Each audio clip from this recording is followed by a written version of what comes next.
Hi, I'm Dr. Usha Rani, consultant psychologist and also a midlife mentor for women. At present, I am a dean of JPR Academy of Psychology and Research. Why do people overthink when even they know it does not help? Yeah. See, overthinking comes out of constant repetition. Okay, அது என்னன்னாக்கா like நம்ம mind வந்து ஒரு சேனலில் fix ஆகிடுது. இப்போது மனுஷனுடைய மைண்டுன்னு எடுத்துக்கிட்டிங்கன்னா நிறைய சேனல்ஸ் இருக்குது. எப்படி ஒரு டிவியில் வந்து நிறைய சேனல்ஸ் இருக்கோ அதே மாதிரி மைண்ட்லேயும் நிறைய சேனல்ஸ் இருக்குது.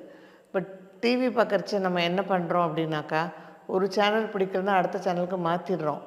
ஆனால் நம்ம வந்து ஹியூமன் பீயிங்ஸ் நம்ம என்ன பண்ணுறோன்னா மைண்டை மட்டும் ஒரே ஒரு சேனலில் அப்படியே ஃபோக்கஸ் பண்ணிக்கிறோம். அதுவும் நமக்கு தேவையில்லாத ஒரு சேனல் என்ன பண்ணுறோன்னா இது யோசிக்கக்கூடாது அப்படின்னு நினைப்போம், பட் அதை தான் யோசிப்போம்.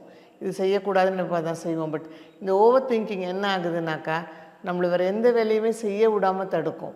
நம்மளை முன்னேற்றத்திற்கு ஒரு தடைக்கல்லாக இருக்கும். ஸோ நம்ம மைண்டை இப்போ எப்படி நம்ம ப்ரோக்ராம் பண்ணி வச்சுருக்கோம் அப்படின்னு பார்த்தீங்கன்னாக்கா லைக் இப்படி நடந்தால் என்ன பண்ணுறது, அப்படி நடந்தால் என்ன பண்ணுறது, நடக்காத விஷயங்கள் நடக்க முடியாத விஷயங்களை பற்றியே நிறைய யோசிக்கிறோம். அதை வந்து ஒரு நல்ல ஒரு பாசிட்டிவாகவே எடுத்துக்கிறது கிடையாது. So we are prepared to experience the worst. So அந்த சுச்சுவேஷன் வராமையும் போகலாம் லைஃப்பில். பட் நம்ம ப்ரிப்ரேஷன் எப்பயுமே வந்து அந்த ஃபஸ்ட்டு வந்தால் என்ன பண்ணுறதுங்கிறதுக்கு தான் மைண்டை வந்து நம்ம டியூன் பண்ணி வச்சுக்கிறோம். Can our childhood experience shape our entire personality? Definitely yes. அது என்ன ரீசன் பார்த்தீங்கன்னாக்கா இப்போ ஒரு சைல்டுஹுட்டில் வந்து நிறைய எக்ஸ்பீரியன்ஸஸ் இருக்கும் ஒரு குழந்தைக்கு. அது வந்து வெளியில் சொல்ல முடியாத எக்ஸ்பீரியன்ஸஸாக இருக்கலாம், வெளியில் எக்ஸ்ப்ரெஸ் பண்ண முடியாத விஷயங்களாகவும் இருக்கலாம். ஸோ அதெல்லாம் என்ன ஆகுனாக்கா நம்ம ஆழ் மனசில் வந்து பதியும். இப்போது இந்த மனதோடைய நிலையை எடுத்துக்கிட்டோன்னா 3 நிலைகளாக பிரிச்சுக்கிறோம். Conscious, subconscious, unconscious. இந்த கான்ஷியஸ்ங்கிறது என்னென்னாக்கா இப்போ நம்ம என்ன பண்ணிக்கிட்டு இருக்கோமோ அதுதான் கான்ஷியஸ். சப்கான்ஷியஸ்ங்கிறது என்னென்னாக்கா நமக்கு நடந்த விஷயங்கள் எல்லாமே கான்ஷியஸ் லெவலுக்கு எப்போ வேணால் கொண்டு வரலாம். அதாவது முக்கியத்துவம் வாய்ந்த விஷயங்கள். சே ஃபார் எக்ஸாம்பிள் நம்முடைய கல்யாண நாள், நமக்கு டிகிரி வாங்கின நாள், நம்ம வந்து மற்றவர்கள் பாராட்டப்பட்ட நாள், அதே மாதிரி துக்கமான விஷயங்களோ நம்ம தாய் தந்தை இழந்த நாள், இந்த மாதிரி முக்கியமான விஷயங்கள் நம்ம எதை முக்கியமாக நினைக்கிறோமோ அதை மட்டும் நம்ம வந்து சப்கான்ஷியஸில் வச்சுக்கிறோம். அது it's known as selective screening. மற்றது எல்லாமே அன்கான்ஷியஸில் இருக்குது. இப்போது ஒரு சைல்டுஹுட் மெமரிஸ்ன்னு எடுத்துக்கிட்டிங்கன்னா அந்த சைல்டுக்கு வந்து மெமரிஸ் இருக்க கூட மறைஞ்சு போகலாம். ஆனால் அந்த எக்ஸ்பீரியன்ஸஸ் வந்து அன்கான்ஷியஸில் ரெக்கார்ட் ஆகிடுது. அன்கான்ஷியஸில் ரெக்கார்ட் ஆகும்போது என்ன ஆகுதுன்னா அது பிற்காலத்தில் வந்து ஏதோ ஒரு வகையில் வெளியில் கொண்டு வரப்படுது. இப்போ ஒரு ஃபார் எக்ஸாம்பிள் ஒரு பையன் வந்து ட்ரக் அடிக்ட் ஆகிறான், இல்லாட்டா கான்ஸ்டன்ட் ஸ்மோக்கிங்கில் இருக்கான், இல்லாட்டினாக்கா வேறு செக்ஷுவல் டிஸ்ஃபங்க்ஷன் ஈடுபட்டிருக்கான். இந்த மாதிரிலாம் எடுத்துக்கிட்டிங்கன்னா அது வந்து அப்போ ஆரம்பித்த பிரச்சனை கிடையாது. அது ஏதோ சைல்டுஹுட்டில் ஏதோ ஒரு ட்ராமா இருந்திருக்கும், சைல்டுஹுட்டில் வந்து எக்ஸ்ப்ரெஸ் பண்ண முடியாத விஷயங்கள் இருந்திருக்கலாம். பட் அது மெமரியில் இருக்காது. மெமரியில் இல்லாமல் இது சைல்டுஹுட்டில் நம்ம மறைச்சி வச்சுருக்க விஷயங்கள் நாங்கள் வந்து இந்த மாதிரி வெளிக்காட்டுதலாக வருது பிற்காலத்தில். ஸோ இது வந்து நம்ம ரொம்ப கவனிக்கப்பட வேண்டிய விஷயம். இப்போ பார்த்திங்கன்னா நிறைய ஹீலிங் கிளாஸஸ்ஸு, ஹீலிங்கில் இறங்கியிருக்காங்க மக்கள். ஏன்னாக்கா இது வந்து ஒரு சமுதாயத்தை வந்து நிறைய சீர்கேடுகளை ஏற்படுத்திக்கிட்டு இருக்கு. ஸோ அதுக்காக வந்து ஹீலிங்கில் பார்த்திங்கனாக்கா இன்னர் சைல்டு ஹீலிங்னு ஒரு டெக்னிக் இருக்குது. அதில் வந்துட்டு நம்ம ஆழ் மனசில் இருக்கக்கூடிய குழந்தை பருவத்தில் ஏற்பட்ட ஒரு வருத்தங்களோ இல்லாட்டினா ஒரு ஏமாற்றங்களோ அது எல்லாமே வந்து ஒரு சரி நிலையில் கொண்டு வந்து இப்போ இருக்க சூழ்நிலைக்கு ஏற்ற மாதிரி சரி நிலையில் கொண்டு வந்து அதை ஹீல் பண்ணுறதுக்கான டெக்னிக்ஸ் மூலமாக ஒருத்தரை வந்து அந்த சைல்டுஹுட் ட்ராமாலேருந்து வெளியில் கொண்டு வர முடியும். Why do some people seek validation from other constantly? இது இது வந்து எப்படி சொல்லணும் அப்படின்னாக்கா எப்பயுமே வந்து அடுத்தவங்க பாராட்டணும்னு நினைக்கிறது வந்து மனித குணம். நான் என்ன பண்ணாலும் மற்றவங்க வந்து என்னை வந்து பாராட்டணும். இப்போ நான் சாப்பிட்டேன் நல்லா, ஓ வெரி குட், நல்லா சாப்பிட்டியா, அப்புறம் வந்து இங்கே இந்த இடத்துக்கு இந்த ஊருக்கு நான் போயிட்டு வந்தேன், ஓ வெரி குட். ஸோ ஒரு சின்ன சின்ன விஷயத்துக்கும் பாராட்டத்தில் எதிர்பார்க்குறோம், இதை வேலிடேஷன் எதிர்பார்க்குறோம். பட் இது எதனால் இந்த மாதிரி வேலிடேஷன் எதிர்பார்க்குறோன்னா குழந்தை பருவத்துலேருந்தே வளர்க்கப்பட்ட முறையில் வந்து இந்த வேலிடேஷன் இருக்குது. ஸோ ஒரு தாய் வந்து ஒரு குழந்தைக்கு சாப்பாடு ஊட்டும்போது அது வந்து சொல்லி கொடுக்குறாங்க, கை தட்டுறாங்க, நீ சாப்பிட்டியா, நல்லா சாப்பிட்டியா, வெரி குட் அப்படின்னு கை தட்டுறாங்க. ஸோ அந்த குழந்தைக்கு என்ன மெசேஜ் கிடைக்கிது, நம்ம என்ன பண்ணாலும் மற்றவங்க நம்மளை பாராட்டணும் அப்படிங்கிற அந்த ஒரு மெசேஜ் கிடைக்கிது. ஸோ இது வந்து என்ன ஆகுதுனாக்கா வளர வளர அது சாத்தியம் இல்லை. ஏன்னா அவங்கவுங்க வேலையில் இருப்பாங்க. அப்போ நம்ம பண்ணக்கூடிய பெரிய வேலைகளுக்கு கூட யாருமே வந்து பாராட்டல் தெரியப்படுத்துறதில்ல. ஸோ அப்போ என்ன ஆகுதுன்னா, ஐயோ யாருமே என்னை பாராட்டல பாரு, நான் இவ்வளோ பெரிய வேலை பண்ணியிருக்கேன், இவ்வளோ பெரிய சாதனை பண்ணியிருக்கேன், ஆனால் ஒருத்தர் கூட என்னை பாராட்டலை அப்படின்னுட்டு. இதுக்கு ஒரு வழி இருக்குது. என்னன்னாக்கா, எனக்கு திருப்தியாக நான் என்ன பண்ணியிருக்கேனோ அதை திருப்தியாக பண்ணி முடித்த உடனே என்னை நானே பாராட்டிக்கலாம். வெரி குட் உஷா, நீங்கள் நல்லா இன்டர்வியூ பண்ணிட்டியே அப்படின்னு நான் பாராட்டிக்கலாம். நான் மற்றவங்களோட எதிர்பார்க்கணும்னு அவசியம் கிடையாது பாராட்டணுன்னுட்டு.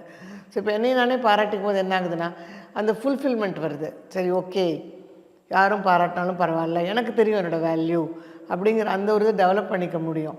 ஸோ அதை விட்டுட்டு எப்போ பார்த்தாலும் நம்ம அடுத்தவங்க நம்மளை வேலிடேட் பண்ணுவோம், அடுத்தவங்க ஒத்துக்கணும் நம்ம பண்ணுறத அப்படின்னு எதிர்பார்த்துக்கிட்டே இருந்தோம்னா நம்மளுடைய இண்டிவிஜுவாலிட்டியே போயிடும். யா.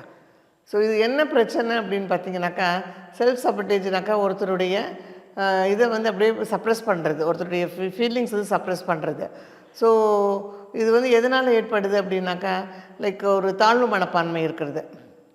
ஓகே, தாழ்வு மனப்பான்மை இருக்குது. கான்ஸ்டண்ட்டாக யாராவது வந்து அவங்கள வந்து குறை சொல்லிக்கிட்டே இருக்கிறது. குழந்தை பருவத்துலேருந்தே பார்த்தா, நீ செய்ய முடியுமா முடியாதா, உனக்கு இதெல்லாம் சாத்தியமே கிடையாது, நீ செய்ய மாட்ட, இப்படிலாம் சொல்லி வளர்க்கும்போது என்ன ஆகுதுன்னா, அந்த குழந்தைங்களுக்கு வந்து அந்த நம்மளை என்ன பண்ண யாரும் பாராட்டுறவங்க கிடையாது அப்படிங்கிற அந்த ஒரு எண்ணம் வர ஆரம்பிக்கும் போது தன்னை பற்றின ஒரு தாழ்வு மனப்பான்மையை அவங்க ஏற்படுத்திக்கிறாங்க. அதுதான் அந்த செல்ஃப் சபோர்டேஜுக்கு முக்கியமான காரணமாக இருக்குது. யா, மாற்றம் ஒன்றே மாறாததுன்னு சொல்லுவோம். ஆனால் மனித இயல்பு என்னன்னாக்கா, இந்த மாற்றத்தை பார்த்து பயப்படுறது. ஸோ பட் ஆக்சுவலாக வந்து மாற்றம் ஏற்பட்டுக்கிட்டு தான் இருக்குது. ஒவ்வொரு நொடியும் மாற்றங்கள் ஏற்பட்டுக்கிட்டு தான் இருக்குது. அதை வந்து நம்ம அக்செப்ட் பண்ணிக்கக்கூடிய மனப்பக்குவத்தை நம்ம ஏற்படுத்திக்கிறது கிடையாது. இதுக்கு காரணம் என்னன்னாக்கா, ஒரு கம்ஃபர்ட் ஜோனில் நம்மளை வச்சுக்கிறோம். ஃபார் எக்ஸாம்பிள், நான் என் வீடு சின்னதாக இருந்தால் கூட பரவாயில்ல, என் வீட்டில் படுத்தா எனக்கு தூக்கம் வரும், அப்புறம் வந்து எனக்கு இந்த வேலையே போகிறோம், இந்த சம்பளமே போகிறோம், ஏன்னா இந்த இடத்துல தெரிஞ்சவங்களாக இருக்காங்க, ஸோ நான் என்ன பண்ணாலும் அவங்கவுங்க பொறுத்துப்பாங்க அப்படின்னு ஒரு தன்னை தானே வந்து ஒரு கம்ஃபர்ட் ஜோனில் வச்சுக்கிறாங்க. கம்ஃபர்ட் ஜோனில் வச்சுக்கும்போது சேஞ்ச் வந்தாக்கா அவங்கள அக்செப்ட் பண்ணிக்க முடியாது டக்குன்னுட்டு. ஸோ இது வேறு மாதிரி போயிடுச்சுன்னா என்ன பண்ணுறது அப்படின்னு உள்ளுக்குள்ளே ஒரு பயம் வர ஆரம்பிக்கும். அந்த பயம் வந்து வேறு விதமான பிரச்சனைகளையும் ஏற்படுத்துறதுக்கு வாய்ப்புகள் இருக்குது. உடல் ரீதியாக கூட நிறைய பிரச்சனைகள் ஏற்பட்டுருக்கு. ஏன்னா இப்போ இங்கே இருக்கவங்க வந்து சென்னையில் இருக்கவங்க திடீர்னு வெளிநாட்டுக்கு மாற்றலாகி போகிறாங்க அப்படின்னும்போது, விரும்பி போகாமல் வற்புறுத்தல் மூலமாக போகிறாங்க அப்படின்னும்போது அந்த மாற்றத்தை அவங்களால ஏற்படுத்திக்க முடியாது. ஏன்னா இப்போது பார்த்தீங்கன்னாக்கா, ஒரு 40 வயசு ஒருத்தருக்கு வந்து ட்ரான்ஸ்ஃபர் ஆகி அமெரிக்காக்கோ இல்லை ஆஸ்திரேலியாக்கோ அனுப்புகிறாங்கன்னு எங்கள் கம்பெனியில். அந்த நேரத்தில் பார்த்தீங்கன்னாக்கா, இவங்களுக்கு வந்து லைக் வீட்டில் வந்து கம்ஃபர்ட் ஜோனில் இருப்பாங்க. வீட்டை விட்டு வெளியில் இறங்கினோடனே டிரைவர் காத்துக்கிட்டு இருப்பார், கார் கதவை திறந்து விடுவார். ஆஃபீஸ்க்குள்ளே போன உடனே டோரை திறந்து விடுவாங்க. ஒரு காஃபி ஒருத்தர் கொண்டு வந்து கொடுப்பாங்க. அது மாதிரி இவங்களை வந்து ஒரு ராஜா மாதிரி ட்ரீட் பண்ணுற ஸ்டேஜில் இருப்பாங்க இந்த 40 இயர்ஸில். இவங்க வந்து ஒரு மாற்றம் ஏற்பட்டு வேறு ஒரு நாட்டுக்கு போகிறாங்க அப்படின்னும்போது அந்த நாட்டுடைய பண்புப்படி வந்து எல்லா வேலையும் அவங்களே தான் பண்ணிக்க வேண்டி வரும். ஸோ அப்போ வந்து அவங்களால அது வந்து ஏற்றுக்க முடியாது. ஏன்னா ஆனால் சம்பளமோ மற்ற வசதிகளோ இங்கே விட ஜாஸ்தியாக இருக்கும். அதை அவங்க பொருட்படுத்த மாட்டாங்க. அவங்கள பொறுத்த வரைக்கும், நான் அங்கே வந்து எவ்வளோ பேர் எனக்காக ஒர்க் பண்ணிகிட்டு இருந்தாங்க, இங்கே எல்லா வேலையும் நானே பண்ணிக்கிட்டு இருக்கணுமே அப்படிங்கிற அந்த கம்ஃபர்ட் சொல்லிட்டு வெளியில் வரத்துக்கே லைக் பண்ணுறது கிடையாது. இதுவே 20 இயர்ஸில் போகிறவங்க வந்து சேஞ்ச் அக்செப்ட் பண்ணிப்பாங்க. பிகாஸ் அவங்க அந்த கல்ச்சரில் ஊறி போயிடுவாங்க. இதே 40 இயர்ஸில் போகிறவங்க என்ன பண்ணுவாங்கன்னா, அந்த கல்ச்சர் அக்செப்ட் பண்ண மாட்டாங்க, திரும்பி வந்துடுவாங்க. Why do people stay in toxic relationship? Yeah, okay. So இந்த டாக்ஸிக் ரிலேஷன்ஷிப் கண்டுபிடிக்கிறதுக்கே நாளாகும். ஃபஸ்ட் அண்ட் ஃபார்மோஸ்ட்டு ரீசன் என்னென்னாக்கா, நம்ம பார்க்கக்கூடிய டிவி சீரியல் ஆகட்டும், சினிமா ஆகட்டும், எல்லாத்துலேயுமே டாக்ஸிக் ரிலேஷன்ஷிப்பை நிறையவே ப்ரொஜெக்ட் பண்ணுறாங்க. ப்ரொஜெக்ட் பண்ணாலுமே அதுக்கு எப்படி காட்டுறாங்க அப்படின்னாக்கா, லைக் அந்த ஹஸ்பண்டோ இல்லை அந்த ஒய்ஃபோ அந்த டாக்ஸிக் ரிலேஷன்ஷிப்பில் வந்து சந்தோஷமாக அதை ஏற்றுக்கிறாங்க இந்த சென்ஸ் அது ஒரு கம்ஃபர்ட் ஜோனாக பண்ணிக்கிறாங்க. இன்னொன்று என்ன பண்ணுறாங்கனாக்கா, கடைசியில் வந்து அவங்க திருந்துற மாதிரி காட்டுவாங்க. அப்படி இல்லைனாக்கா அந்த ரிலேஷன்ஷிப் இருந்து தான் ஆகணும், அதே கண்டினியூ பண்ணி தான் ஆகணுங்கிற மாதிரி ஒரு கோட்பாடுகளெல்லாம் அந்த சீரியல்லாம் பார்க்குறாங்க. இது தவிர வளர்க்கப்படுற முறையிலையுமே எப்படி இருக்குனாக்கா, ஒருத்தரை விட்டு அவ்வளோ சீக்கிரம் விலக முடியாது, அவங்க கூட தான் இருந்தாகணும், அவங்க நல்லவங்களோ கெட்டவங்களோ அவங்க கூட தான் வாழ்ந்தாகணும், இப்படிங்கிற ஒரு கோட்பாடுகள்லாம் நமக்கு சின்ன குழந்தைன்னு சொல்லி வளர்த்ததுனால என்ன ஆகுதுன்னா, அந்த ரிலேஷன்ஷிப் பழகி போயிடும். முதல்ல கொஞ்சம் கஷ்டமாக இருந்தாலும் அப்புறம் அது பழகி போயிடும். பழகி போகும்போது என்ன ஆகுதுனாக்கா, சரி ஓகே, இதை விட மோசமாக மற்றவங்க இருப்பாங்க, அதை விட இது பெட்டர் அப்படிங்கிற அந்த ஒரு மனப்பக்குவத்தை வளர்த்துக்கிட்டு அந்த டாக்ஸிக் ரிலேஷன்ஷிப்லேயே தான் இருக்கிறதுக்கு ட்ரை பண்ணுவாங்க. ஏன்னா மாற்றத்தை அவங்க எப்படி எதிர்கொள்கிறதுன்னு தெரியாமல், சரி இதுனா இப்படி தான் இருக்கும் லைஃபு அப்படிங்கிறத ஏற்றுக்க ஆரம்பிச்சிருவாங்க. Is love feeling a choice?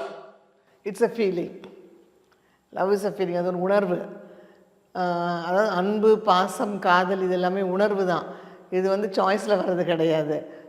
ஒரு ஈர்ப்புத்தன்மை. அந்த ஈர்ப்புத்தன்மை வந்து எதனால் வேணால் இருக்கலாம். It can be due to physical appearance or due to the behaviour, character. இவங்களுக்கு ஒரு அம்மா மாதிரி, இல்லை அக்கா மாதிரி, இல்லை தங்கச்சி மாதிரி இருக்கலாம் பிஹேவியர். அதே மாதிரி கேர்ள்ஸ்க்கு எடுத்துக்கிட்டிங்கனாக்கா அப்பாவோட பிஹேவியர் பார்க்கலாம், இல்லை அண்ணனோட பிஹேவியர், தம்பியோட பிஹேவியர், இவங்களுக்கு தெரிந்த ஆண்களுடைய பிஹேவியர்ஸ் அதில் பார்க்கலாம். ஸோ இந்த மாதிரி வந்து ஒரு ஈர்ப்புத்தன்மை இருக்கிற இடத்துல லவ் இருக்கும். ஓகே, ஸோ இந்த லவ்ங்கிறது ஒரு உணர்வு தான். இப்போ ஒரு குழந்தை பருவத்துலேருந்தே நம்ம வந்து அம்மாவை இஷ்டப்படுறோம், அம்மானா பிடிக்கும், அப்புறம் கூட பிறந்தவங்கள பிடிக்கும், அப்பாவை பிடிக்கும். ஸோ இது வந்து லவ்னு தான் சொல்லுவோம். இது வந்து ஒரு உணர்வு. ஓகே, அவங்க அழகாக இருக்காங்களா, பார்க்க வெள்ளையாக இருக்காங்களா, கருப்பாக இருக்காங்களா, இல்லை கண்ணாடி போட்டிருக்காங்களா, குண்டாக இருக்காங்களா, உள்ள இருக்காங்களாம் பார்க்குறது கிடையாது இந்த லவ்வில். ஏன்னாக்கா அது உணர்வுன்னு வரும்போது அது இது எல்லாத்தையும் மீறினது தான் லவ்.